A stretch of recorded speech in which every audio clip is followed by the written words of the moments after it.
It's quite interesting that I had a referral for consultation from a very large local authority who had just begun a very innovative and unique project to offer creative therapists, that's arts therapy, drama therapy and so on, to children who are having immense difficulties. And what they wanted to know was whether this particular project that they were doing was any good, whether it was helpful, whether it was valuable, and whether there could be any identifiable gains for the children coming. These are typically quite a difficult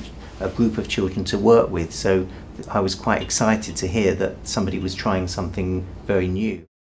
They also wanted to find out whether there was any advice and consultation that they could be given along the way, and I guess the most important thing they wanted was an independent view. Of course they could do a lot of these things internally, but having an independent view from a university with people applying psychology and best practice and getting expertise and advice from a psychological point of view, they thought would be very helpful for them. For me personally, I'd worked with local authorities for many years. I've been a principal psychologist for 15 years and an educational psychologist for longer than I care to remember, but